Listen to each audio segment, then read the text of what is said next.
Bonjour. Un Mauricien sur 4 a déjà consommé du cannabis, du gandia. Près de 2 Mauriciens sur 10 disent en fumer régulièrement. C'est ce qui ressort d'un sondage réalisé par TNS Analysis en septembre 2015, il y a moins d'un an.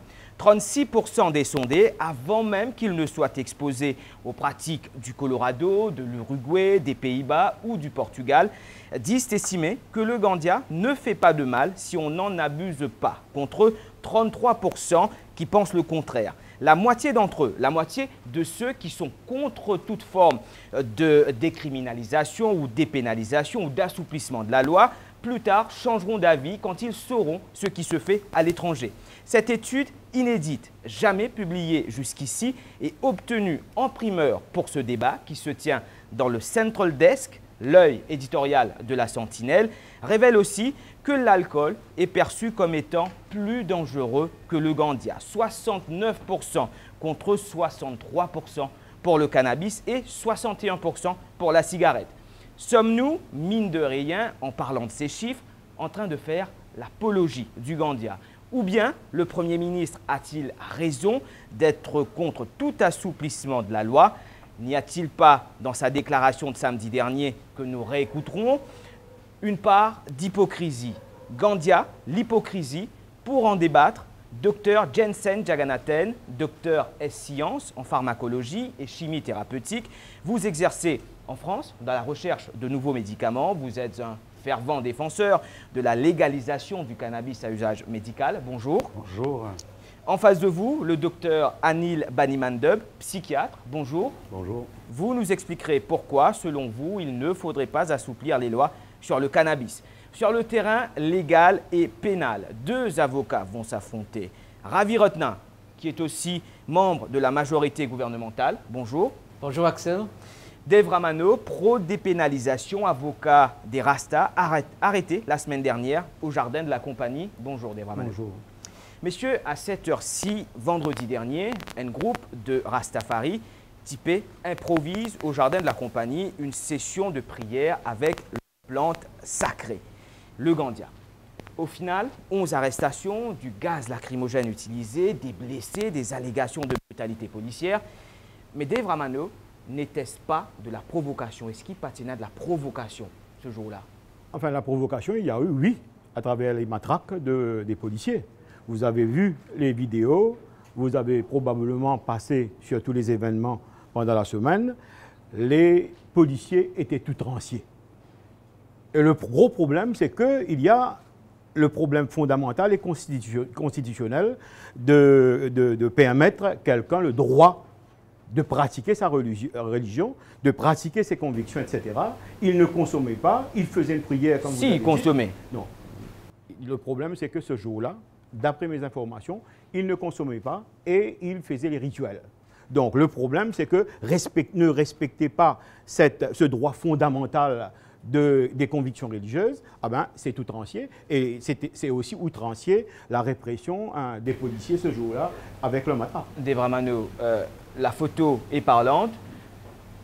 Il y a ensuite le fait même que c'est un produit illégal. Ou prend un pied gandia ou vin dans un jardin compagnie et ou attend à ce que, pour reprendre peut-être une phrase historique de la politique, qui va servi biberon tibaba. Enfin, tiens, on connaît causé. C'est-à-dire qu'il y a un policier et un radio tunit, pas d'un gilet biberon quand je trappe un trac. Ça me connaît. Très bien. Ravi Ratna, le Premier ministre condamne ça le lendemain. Oui, le Premier ministre, avec toute raison qui existait, il condamne ça. Et moi, saluer la façon que le Premier ministre agit pour condamner ça, l'acte qui tient dans genre de compagnie. Et me saisir maintenant à réagir à ce que mon camarade du barreau, Dave Ramano, vient de dire, qui est dans un droit de religion, mais le droit de religion est dans la section 11 de la Constitution, c'est un droit constitutionnel. Et personne n'a aucune limitation dans Maurice pour pratiquer n'importe quelle religion qu'il y a envie. Et ça, c'est un droit constitutionnel. Maintenant, si on dit qui ou vin plante un ganja, un pied ganja dans jardin compagnie, qu'il y a une place publique qui est fréquentée par le public et il y a beaucoup d'étudiants, collèges, l'école qui passaient par là-bas. Et il y a aussi un lieu de rencontre, jardin de la compagnie, traditionnellement. Si vous pouvez venir là-bas, le nom de la religion, vous pouvez venir planter un pied ganja et vous pouvez consommer, vous pouvez fumer. Ça veut dire, et là, premièrement, d'après la loi, parce que malgré nous avons une constitution, et nous avons aussi la loi. Et la loi qui nous est là, personne n'a fait jamais challenge Dangerous Drugs Act constitutionnellement pour dire qu'il est anticonstitutionnel, ça aspect-là. L'aspect de la foi religieuse, hein, oui. L'exercice de sa foi. L'exercice de la foi et aussi, nous prend, personne n'a fait une challenge constitution pour dire que Dangerous Drug Act est anticonstitutionnel parce qu'une telle section de la population n'a pas gagné droit à une plante ganja. Docteur Jagannathan, où tu as envie juste commente cet événement de vendredi dernier, très vite. D'abord, j'ai remarqué une chose. Donc, je reviens à Maurice après 55 ans et je m'aperçois de plusieurs choses. Les Rastas sont mal reconnus à Maurice. Chez nous, en France, enfin chez nous, en France, dans d'autres pays, à La Réunion, c'est un plaisir de les voir. On les voit, toutes leurs couleurs, calmes, tranquilles. À Maurice, je regrette, mais il y a déjà quelque chose contre les Rastas. Maintenant, ce que je voudrais, ce n'est pas défendre les Rastas. Je ne suis pas pour les défendre, ils sont assez grands pour se défendre tout seuls. Mais lorsqu'on regarde un petit peu l'origine déjà du cannabis, les Indiens, les Hindous, n'oublions pas que le Rasta vient des Hindous. Qui est Ganja? Ganja God, c'est qui? C'est qui Ganja God? C'est Shiva. Alors, si une autre religion, des sadhus par exemple, avait voulu faire une cérémonie religieuse avec leur bang, est-ce que la police serait intervenue comme ils l'ont fait? Justement, voici un graphe à l'écran sur le profil ethnique du fumeur régulier.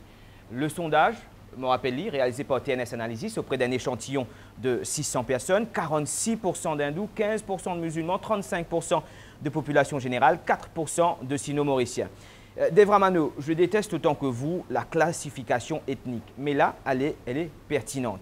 Le cannabis, ce n'est pas qu'une affaire de rastafarisme. Pourquoi n'est-on pas d'accord quand Deltaman vient revendiquer, vient s'immiscer dans le débat national? Pourquoi est-ce que quand il s'agit des Rastas, nous disons être tolérants? C'est la même chose. Ah ben, le problème, c'est que moi, on ne va pas faire différence. Si pas les Rastas, si pas les Hindous, si pas nous, les citoyens mauriciens. Mais c'était une revendication sur une base religieuse vendredi dernier. Non, moi, je crois qu'en Mogetsa, je ne pas ça, c'est une revendication au niveau religieux. Mogetsa, le niveau, une revendication, pas capable de continuer avec sa politique de l'approche répressive vis-à-vis le Gandia. Et dans l'approche répressive, toutes affaires réglées par la cour, réglées par la police, réglées par le bâton, réglées par la manne. Donc, il y a une faute quelque part. Très bien. Donc, c'est l'approche qui vient changer et tu on va mettre l'approche ça dans la pratique qui m'a manifesté. Ce qui nous amène au cœur même du débat. Docteur Bani Mandeb, je rappelle que vous êtes psychiatre. Est-ce que les pratiques internationales, le Colorado, Washington, l'Uruguay, Portugal, est-ce que ça vous choque? Vous connaissez maintenant une introduction et je ne sais pas quoi nous avons des trois papiers des différents pays et dire tout correct. Je ne sais pas pour donner une medical lecture, je crois que des gens assez intelligents aussi pour l'internet pour lire 20 papiers. Mais l'évidence médicale de ce que le cannabis fait, comment il garde la vie du monde, comment il garde la vie de la communauté, est indéniable. Dans l'introduction, dis-moi, et dans le pays, dire oui, si vous prenez la petite dose, ici, là-bas, tout bon. C'est la perception. Quand on interroge les Mauriciens, c'est eux de perception sur le cannabis. 33% pensaient qu'ils s'y consomment à petite dose. N'est pas harmful. Évidemment que ce n'est pas vrai, mais c'est une perception des Mauriciens sur le cannabis. Mais il n'est pas juste mauricien et mondial. Comme je dis, tout le document dit le problème quand nous cause comme ça, c'est que ce qui fait pire, ce n'est pas que le cannabis crée un problème. Il crée un problème. Il crée un problème d'avoir des gens susceptibles à des problèmes.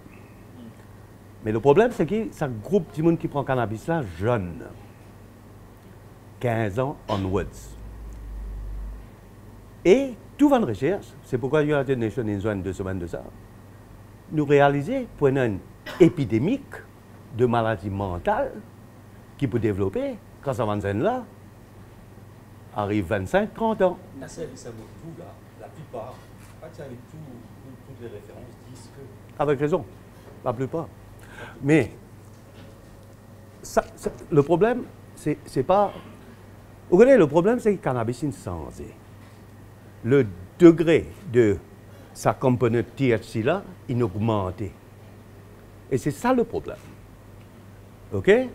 Alors, quand nous piquons ganja, nous piquons ici, nous piquons là-bas. Par exemple, en Angleterre, on a skunk. Skunk... Qui est aussi présent à Maurice. Vous connaissez. Mais skunk, il augmente proportion de gens qui développent psychose énormément en Angleterre. Et vous savez qu'en Angleterre, c'est le pays où les gens fument cannabis plus qui boivent l'alcool ou fument. Mais le débat, personne ne doute du danger du cannabis. Je pense que le débat aujourd'hui, c'est est-ce que la répression pas fin faillir? Vraiment pas avec le chiffre que vous fin gagner, 1 sur 4 fin peut fumer, ou soit une déjà fumé, 1 sur 4, qui veut dire si nous, on peut dire 25% du monde dans nos populations déjà fumé. Des fausses. Parce ou contester ce chiffre de TNS Analysis. Vous contester, oui. Mais mon col est plus grand que ça. Attends. Plus élevé que ça. Attends. Parce que du monde, quand on interroge, oui, ok. Laisse-moi finir. Ok. C'est ça va un chiffre qui peut donner là. Ou soit moi, nous connaissons qui base un service.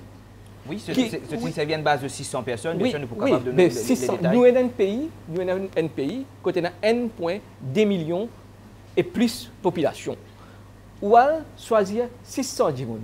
Comment on finit choisir ça djimoun là? Comment qui va détaber sur le service? Nous pourrons dans le débat de tout sondage, de tout échantillonnage du sondage. Mais moi, je ne suis pas d'accord. Moi, je ne suis pas trop d'accord avec ça va faire sondage là. À nous guetter la réalité. Nous marchons la semaine, nous guettons la réalité. Est-ce qu'on peut trouver 4 djimoun dans Laisse-nous donner la parole au docteur Jagannathan. Oui, non, mais pas fini là, attends. Est-ce qu'on peut marcher la semaine où on peut trouver 25% de la population peut fumer ganja? Remettre en cause un travail de professionnel qu'a fait l'Express, je trouve que c'est mal placé. Enfin, l'Institut qui a fait. Ce sont des pas au compte de l'Express, c'est Pils. C'est important de le préciser, c'est Pils qui a commandité cette étude. C'est toujours pareil. Lorsqu'on n'est pas d'accord, les hommes politiques le savent mieux. Lorsqu'ils voient que leur cote descend, ils disent que le sondage est mal fait. Moi, j'ai regardé un petit peu comment ils ont choisi. Je leur fais confiance. Et je pense même que le chiffre de 25% est sous-estimé. Je pense que lorsqu'on demande à des gens, ils ont un peu peur. S'ils m'ont dit oui, non, on préfère dire non, pas filmer. C'est un peu comme si je faisais un sondage sur les problèmes d'érection. La plupart des hommes disent non, pas de problème. Non, parce que ça va faire du bruit. Ensuite, je voudrais revenir simplement sur ce que disait monsieur Dr Benny Madame, sur le safety. Pour l'instant, à ce jour, aucun mort suite au cannabis. Bon, pas d'accord. Ah non, vous ne serez pas d'accord, mais oui, mais vous savez, je dis toujours, quand vous avez 3 médecins, vous avez 4 avis différents. Vous voyez, c'est pour dire que personne ne sera d'accord. Il y a le pour et le contre. À ce jour, il n'y a aucun mort au cannabis. Par contre, je sais qu'il y en a eu, mais c'est du cannabis qui a été trafiqué, dans lequel on a mis de la chaux et on a mis de la roue de camion râpée. Oui, celui-là, il est mort. Mais sinon, je vais vous donner le chiffre que j'ai, la dose maximale. La dose maximale pour mourir, ce qu'on appelle, nous les scientifiques, la dose létale. Elle n'est pas de 2 kg par jour. Elle n'est pas de 20 kg par jour. Elle n'est pas de 200 kg par jour. Elle est de 2000 kg par jour. C'est-à-dire que si vous voulez mourir, vous devez fumer 2000 kg par jour. Ça, c'est la dose létale. Alors que je vous rappelle que le Panadol, c'est 11 grammes par jour pour mourir. Docteur Benny Madame va répondre dans un instant. Mais, docteur, est-ce que la prévalence est un argument? La prévalence ne devrait pas être un argument. Qu'est-ce que vous appelez prévalence? La prévalence, si devant ces chiffres, 1 Mauricien sur 4 fume, est-ce que c'est un argument pour criminaliser? Pourquoi est-ce que c'en est une? Pourquoi est-ce que c'en n'est pas une? On cherche le bien-être. On ne regarde pas, même si c'était que 10%. Les chiffres là, pour l'instant, pour moi, n'ont aucune importance. Il faut légaliser. Pourquoi? En légalisant, on aura de l'assurance qualité. La plupart des gens meurent. S'ils meurent, c'est parce qu'on a rajouté des choses dedans. En légalisant, vous en vendrez, mais elle sera, comme on dit, ce sera de la bonne. Docteur Benny Madame, vous souhaitez répondre à ce qu'a dit le docteur Jagannathan? Pour moi, la différence entre cannabis et l'héroïne. On connaît tout le monde qui prend héroïne, il commence par cannabis. Ça, c'est recherche, ça. Hein? On ne va pas dire de persil, on va un pied, puis venir ça. C'est-à-dire, j'ai l'impression que nous, il faut ce départ là. Nous, mettons des oignons, pommes d'amour, comment nous faire dans nos cuits. Hein? Et puis, mélange tout, mais nous pouvons avoid ce qui est important. Est-ce que le cannabis est dangereux ou pas? Tout le monde est d'accord, antidose, c'est les purs. Pas modérément. Petite dose, peut-être lié ok. Mais tout va de recherche montrer où que le cannabis aujourd'hui, en général, ce degré de HTC est monté, il crée un problème mental énorme. Et comme je disais, je ne suis pas d'accord avec mon collègue. C'est sur qui? le fait qu'il n'est pas fini d'amour. Pas fini d'amour. Royal College of Psychiatry, qui est une référence pour moi, peut-être pas pour vous. Comorbidité de toutes les maladies psychiatriques augmentée devant du monde qui prend cannabis. Si elle dit bon, Laisse-moi finir, effectivement, voilà, s'il vous oui. plaît. Et le suicide rate augmenté. Alors, pour un petit monde qui dit que le cannabis patouillé, c'est faux. Le débat, selon vous, n'est que médical. Pena un débat social sur la prévalence, sur le trafic, sur l'économie du trafic. Un débat social, mais vous connaissez, à Maurice, nous avons tellement de débats sociaux, ça va vous finir. Le problème ici, c'est qu'Angleterre nous s'est déclassifié, moi j'étais en Angleterre à l'époque. En 2005, Tony Blair s'est déclassifié cannabis. 4 ans après Bescanso, relevé. Malgré tout ce qu'on raconte, messieurs, samedi dernier, le Premier ministre fin faire une déclaration pour avorter le débat. À nous, revenons sur ce qu'a dit le Premier ministre samedi soir.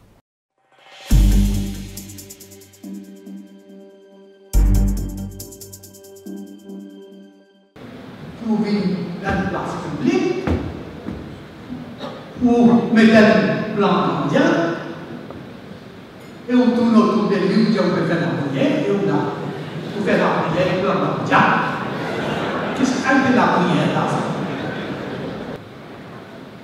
Et moi, je dis, haut et fort, là, mon Premier ministre n'a pas pris la dépénalisation des grands diables dans sa vie.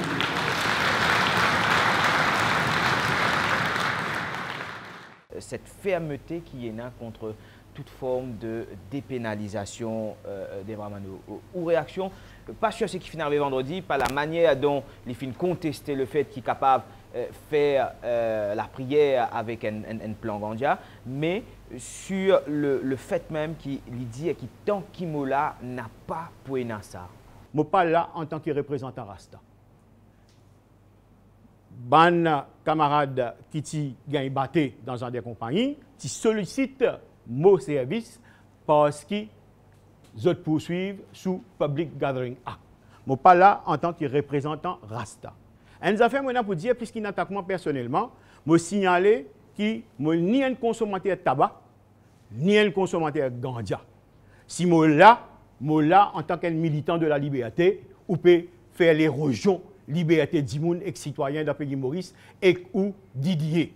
Et une affaire, si moi là aussi, moi là en tant que militant pour la guerre pour droit constitutionnel, parce que Dimoun a droit à la vie personnelle, il a droit à service sur l'école comme il a envie, et il a droit pour mettre ça qui a envie dans l'école. C'est un concept philosophique qui m'a là aujourd'hui. Et non pas en tant que représentant Rasta, et non pas en tant que consommateur. Et je dis d'ailleurs, je ne pas fume cigarette, ni consommateur Gandia. Pour moi, il est une question de liberté, de droit, de constitution. Le Premier ministre... Et mon réponse à nos questions, oui. c'est là le Premier Oui. ministre. Ça qui m'entend le Premier ministre dire, l'Indien, comme ça, la loi là, bien respecter la loi, ben nous tous, si nous pas respecter, nous doit casser là. Il n'est pas une question de respecter la loi. Il y a une question que la loi là, pas bon, bien sans lit. Avec tout le respect que je dois au Premier ministre, il faudrait qu'il ait quelqu'un qui puisse écrire ces textes. Ensuite, il faudrait peut-être éviter que des gens disent à un moment applaudissez. Parce que lorsqu'il dit qui priait et Gandia, il y a tout le monde qui applaudit. Attendez, on fait aussi la prière Gandia. les hindous. On fait la prière, notre bang, notre Holi, c'est avec le Gandia. Donc, ce n'est pas la peine de frapper des mains. Ensuite, lorsqu'il dit « je crie haut et fort que tant que je serai là ». Non, monsieur le Premier ministre, excusez-moi, mais on dépense des millions. Vous avez dépensé avec l'accord de l'avis de Mme Gourib-Fakim, vous avez créé une commission. Une commission qui nous revient des millions de roupies, parce que c'est des commissions, ils vont à droite, à gauche, ils reçoivent, ils passent leur temps. Tant que cette commission n'a pas donné son avis, sa conclusion, vous n'avez pas à intervenir et à moduler un petit peu. Laissons-les faire et ensuite vous direz haut et fort. C'est comme si un jour, vous avez un juge, un avocat et un condamné. Le juge, avant même les débats, dit écoutez, non, c'est bon, on condamne à mort, c'est même pas la peine de le défendre. Il faut un débat. S'il fallait attendre la commission, il n'y aurait pas eu ce débat. On ne peut pas reprocher au Premier ministre d'avoir fait une déclaration. On peut contester le fond de cette déclaration. Il crée une commission. On est en train de débattre aujourd'hui. Il y a une commission en cours. C'est pas un débat, ça. C'est haut et fort. C'est pas un débat, haut et fort. Vous parlez haut et fort, mais c'est un débat. Mais haut et fort, c'est tant que je serai là. C'est du chantage, monsieur. Excusez-moi, monsieur le Premier ministre. C'est du chantage que vous faites à la commission de M. Chamlanin, M. Domen et M. Botan. Ravi Ratna, est-ce que le Premier ministre samedi mine les travaux de M. Lam Changlin? Mais non. Moi, mon conseil, c'est Michel, vous retourne la France. C'est pas. Attention, monsieur. Non, c'est pas. Non, écoutez. Je ne le prends pas comme une insulte. Mais si de votre bouche, pensez, je le prends comme une insulte. Laissez-moi parler. Quand vous avez parlé, je vais. Mais vous m'insultez. Ravi Ratna, on lui donne l'occasion de préciser ce qu'il a voulu dire par M. la direction de la France. Le monsieur est en train de donner l'impression qu'en France, c'est pas normal quand il y a une commission d'enquête sur une affaire que le président de la France... J'espère que c'est dans le monde. Non, excusez-moi. Laissez-le parler, Dr Jagannathan. Laissez parler. Excusez-moi. Vous êtes en train de donner l'impression que la France est tellement supérieure que je n'ai pas parlé de la France. Non, mais vous avez dit dans votre introduction 55 ans en France, c'est comme si... Mais non. Non, laissez-moi parler. Oui, mais je ne peux pas vous laisser dire des bêtises, monsieur. Dr Jagannathan, on reste. Ok. Allez, laissez-le finir. Laissez Maître Il a Ratna l'intention finir. de déposer M. Jagannathan. Non, ce n'est pas le débat. Tu crois ça parce qu'il veut dire comme ça, il retourne la France. Ce n'est pas le débat. Ravi Ratna, à nous retourne dans le cœur du débat. Est-ce que... l'impression qu'il dans la France, quand il y a une commission d'enquête, président de la France pas commente les affaires qui peut présider par un juge de la France. Mais ça lui mentit. Le Premier ministre qui fait réagir, le Premier ministre fait réagir parce qu'il tient dans l'actualité l'affaire Rasta. Et le Premier ministre, très honnêtement, Indiaou qui tente pour Premier ministre, il n'a pas pour dépénaliser Gandia et me donne Premier ministre raison. Si quelqu'un amène un case devant moi aujourd'hui, montrer qu'il a cause un poulia Gandia, un Jimoninal dans prison, ben là, m'ont arrêté de causer là. Ah, mais moi, je continue à causer là. Parce que pour moi, Pena Gateway. Pena Gateway, mais pas pour dire même la France. Moi, pour causer la Hollande. Dans l'alcool. Est-ce que Yann Gateway nous pose la question à ban travailleurs sociaux?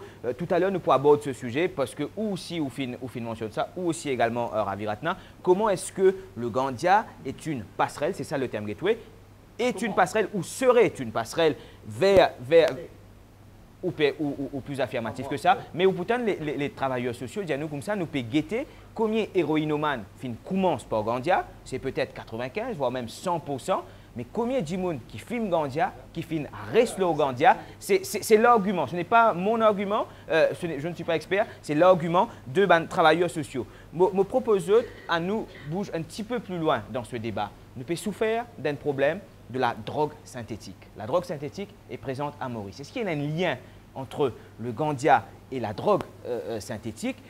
Nous interroge après un appel à témoins sur Facebook. Il y a une père de famille qui finit une guette nous. Me propose guette ce témoignage libre de 10 minutes, mais ça vaut la peine d'être vu et entendu.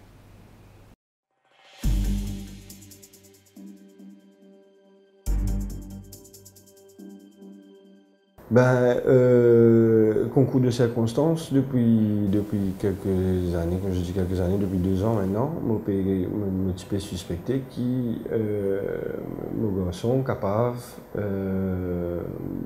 d'abord mon petit peu espérer quand on apprend qui peut-être touche à un produit illicite, moi je peux souhaiter que ça resterait dans le cadre juste du cannabis. Mais mettons, on fait notre propre enquête, on check le téléphone, on trouve une photo avec son camarade de l'école. Au fait, c'était pas cannabis que je peux consommer, mais c'était la drogue synthétique. L'étant, moi, fin prendre les choses en main, moi, fin apprendre que c'est une pratique très très courante dans ce établissement qui d'ailleurs est un établissement bien coté. C'est une star school. C'est un star school, mais c'est pas pour ça qu'ils n'ont pas gagné en toute liberté et ils même utilisent les facilités du collège pour je processe ça la drogue synthétique là. Je tenant tous les données à travers l'internet de tous les ingrédients qu'ils disent faire. C'est la petite chose qui je te manquait, c'est les facilités qu'ils ont gagné dans notre collège.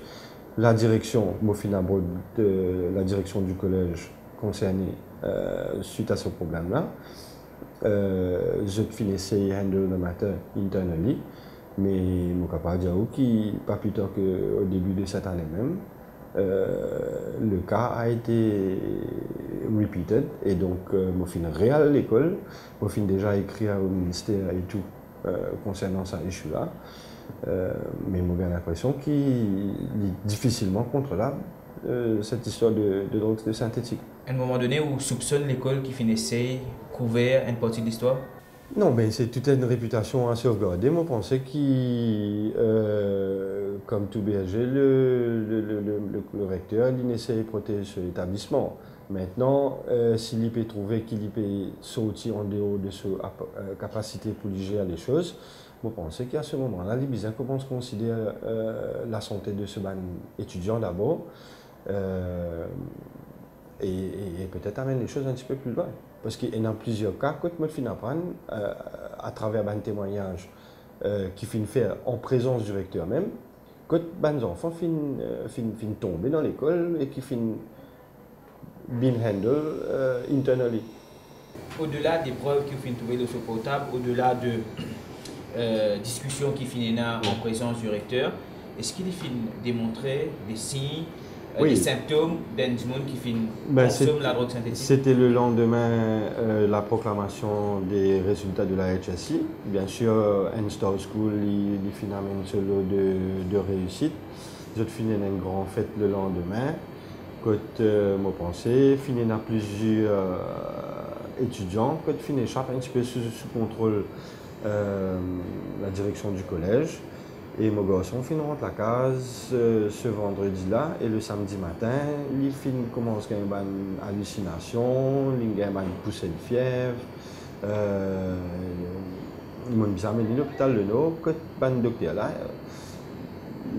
à la base de cette question que je te poser, je quelque part pensé, surtout par rapport au traitement, je me disais faire un lavement, etc. avec lui, sous sérum, puis à fusion. C'était assez clair que c'était sous consommation de la drogue synthétique. Donc bien sûr, à ce rétablissement, nous prend les choses en main, nous approche la brigade des mineurs, que nous effectivement un officier très coopératif là-bas.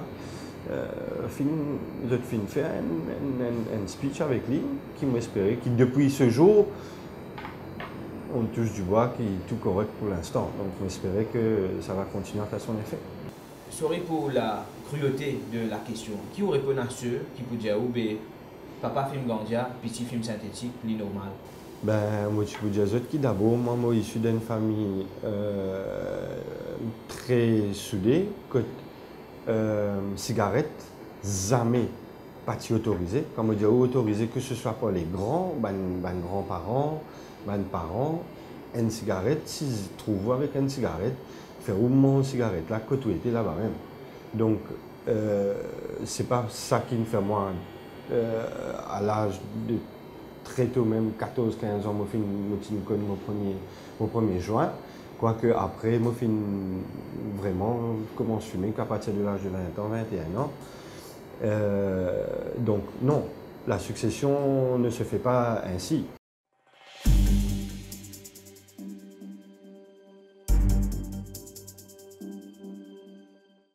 Dave Ramano, dans ou plaidoyer pour la dépénalisation, est-ce que le facteur de la drogue synthétique, les ravages que fait la drogue synthétique, est-ce que c'est un facteur qui entre en cause dans le plaidoyer? C'est parce que Gandia là underground, l'héroïne là underground, l'étant il c'est sur Gandia, ah ben, il est exposé à des dealers, à des trafiquants, les là pour gagner la drogue synthétique vinali ou pour gagner l'héroïne vinali, les là ils sautent. Mais il n'y a aucune indication, et là moi ça dans le domaine du docteur, pour dire est-ce que quand on commence Gandia, ça crée une dysfonction dans où qui fait pour sauver l'héroïne. Ça moi ça pour le docteur, mais une affaire qui m'a pour signaler qui ne faudrait pas nous mislead dans quelque chose. Facile de dire comme ça nous passe la cour. Flexible, première fois, un petit laman. Deuxième fois, il prend un gros laman. Troisième fois, il est en prison. Une affaire, c'est que nous avons des statistiques, nous avons des documents qui nous servent par extra-consul. Il dit comme ça, qui, en 2011 et 2014, condamnation, pas pour cultivation, pas pour importation, pas pour dealing, juste pour possession. Juste pour possession et consommation. Il a augmenté dans le pays Maurice dans l'espace de 4 ans par 78%. Donc, les citoyens qui sont targeted, ce sont les consommateurs de Gandia. Et c'est ça, France citoyen-là, qui stigmatisait. C'est ça débat-là qui stigmatisait aujourd'hui. Et c'est ça qui peut faire avancer la société. On aborde à présent un sujet très important. On a effleuré le sujet jusqu'ici. Est-ce que le Gandia est l'échelle, la passerelle vers les drogues plus dures? On a donné la parole à ceux qui sont sur le terrain, ces travailleurs sociaux. Est-ce que le Gandia est toujours une passerelle vers les drogues plus dures? Regardez.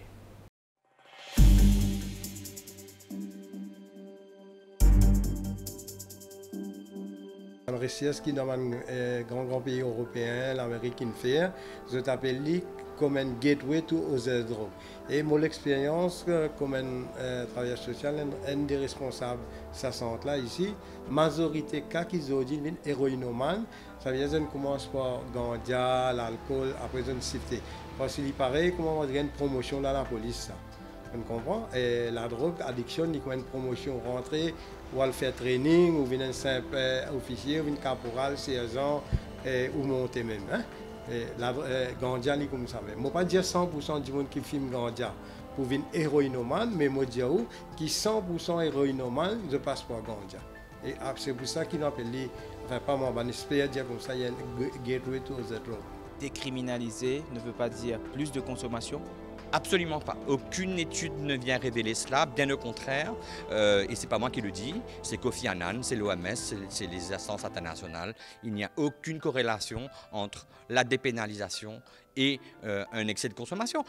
Quel est le pays européen qui a les lois les plus strictes sur le cannabis? C'est la France. Quel est le pays européen qui a la plus grande consommation problématique de cannabis? C'est la France, chez les jeunes. Hein.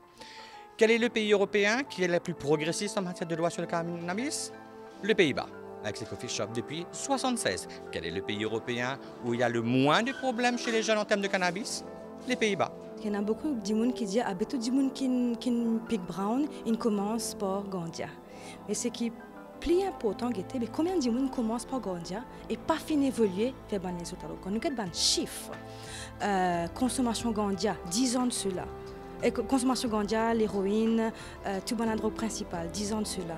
Et quand nous avons un chiffre aujourd'hui, nous trouvons qu'il n'est pas fini ça avec l'évolution. Ça quantité de gens qui peut faire Gandia, qui bizarre, même quantité qui peut consommer brown, qui peut consommer n'importe quel les autres.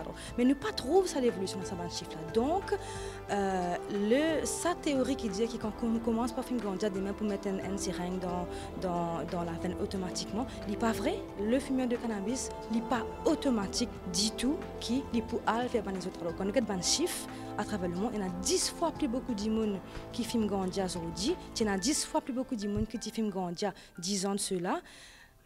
Progression est stable, donc un pénal est fait l'autre et ça n'est pas vrai pour dire ça.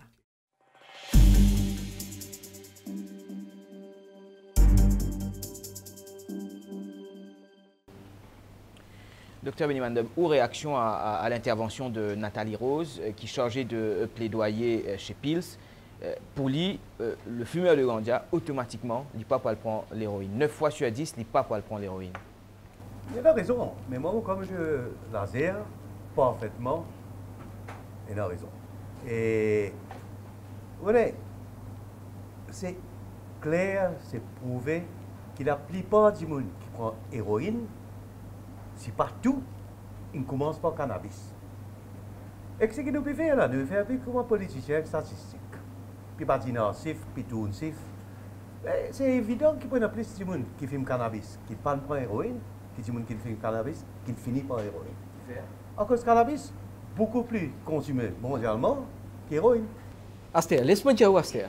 C'est que Nicolas Ritter finir avec Nicolas Ritter. Nicolas Ritter. C'est que Nicolas Ritter finir avec Nathalie Rose.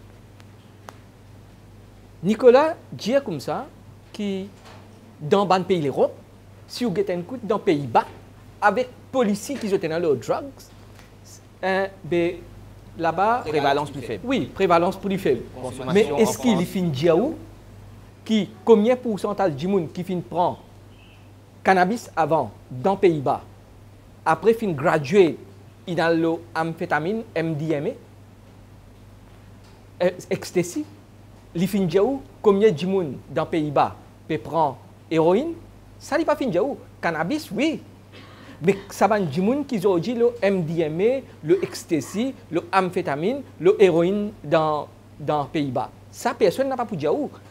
Quantité de monde dans l'Europe, parce que moi aussi, je fais l'Europe 28 bananes. Il n'y a pas que ça, mais oui. Attends, je peux dire où, mais les discours en partie. Donne-nous une référence. Aster, nous connaissons. Laisse-moi finir causer, on a une mauvaise habitude. Non, on pose une question à Rami maintenant. On pose une question. Est-ce qu'il a Hollande, est-ce qu'il a une statistique de la Hollande? Oui. Donc ça va un petit monde qui filmait là. Combien la drogue effectivement bouge vers de la drogue plus dure? Quelle est la prévalence de des autres la drogue?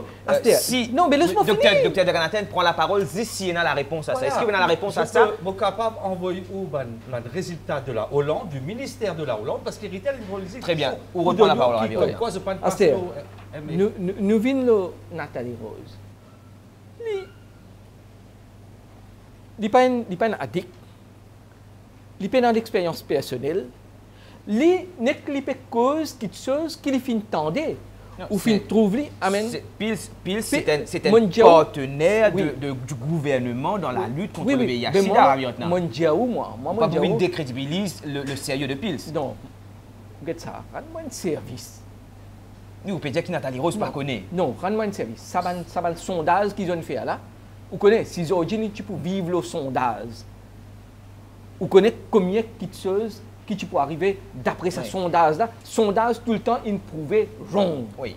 Combien de fois sondage il prouvait right? Pas à cause de sondage, mais à cause des connaissances des travailleurs sociaux. Mais les connaissances des travailleurs sociaux, les connaissances des travailleurs sociaux sont limitées. Dans sa matière-là, il n'est pas limité, il est complètement faussé. Parce que je n'ai pas fin.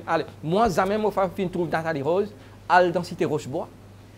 Dans une poche de pauvreté et dans une poche où il y a un problème de la drogue. Jamais je fin trouve le ministre de la Santé fait lire, Anil Gayan fait lire. Attends, nous pouvons dire Anil Gayan fait lire. Attends, nous pouvons dire Anil Gayan. Nous ne pouvons pas faire débat Anil Gayan parce qu'Anil Gayan n'est pas là-dedans. Mais je peux venir Anil Gayan. Attends, moi, jamais je vais trouver Nicolas. Jamais je vais trouver Nicolas Ritter finaler personnellement le terrain. Est-ce que vous pouvez causer Anil Gayan? Dire que Nicolas Ritter avec Nathalie Rose parlent au terrain. Non, je ne pas trouve ça. Est-ce que vous pouvez causer Anil Gayan? Le problème, c'est qu'arrivé, nous entendons au début, intellectuels filmés, journalistes filmés, politiciens filmés, dans le politique traditionnel, politiciens traditionnels, mainstream, qui l'opposition et le gouvernement, beaucoup filmés. Ils ont tout capon et hypocrite pour venir déposer devant la commission d'enquête de la drogue, pour faire ça débat là avancé et pour faire nous bouger devant dans cette optique-là. C'est une allégation très grave pour dire que tout le monde filme. Ah ben, grave. Vous faites dire là. Vous faites dire. Et il y a aussi une allégation très grave pour dire que tout politicien filme. Non, au contraire, ou qui ne m'attendait à Anil Gayan, tu dis à MMM qui ne soit aussi que le droit, c'est quoi? Non, ou vous faites dire. Non, ou qui m'attendait. Pour une fois, on a tout militaire Raviratna. Quand on m'a dit, on ne peut pas dire des affaires, on ne peut pas dire moi ça. Ça, vous faites ça que les autres disent, on ne peut pas faire ça moi. Donc, quand on ne peut pas dire des affaires, on ne peut pas dire qu'ils m'ont dit ça. Allez, des affaires, on fasse. Allez, messieurs, allez, à nous conclure. On n'est pas d'accord avec ça qu'ils vont dire, on respecte ça qu'ils vont dire, mais les affaires qu'on va prendre le plateau là aujourd'hui, on va prendre, si on n'est pas d'accord, n'importe qui s'en là, on respecte lui. ou par votre dépôt de la France. Messieurs, merci beaucoup d'avoir été présents. Merci de votre engagement dans ce débat. On remercie à la réalisation Atish Nagawa, Yannick Azor, Rignesh Kotwaru, Andy Vernier, Roshan Chuni, à l'équipe éditoriale Ruth Rajessar, Manisha Dina, Selvani Venkatarelli. À bientôt dans le Central Desk de la Sentinelle pour un autre débat.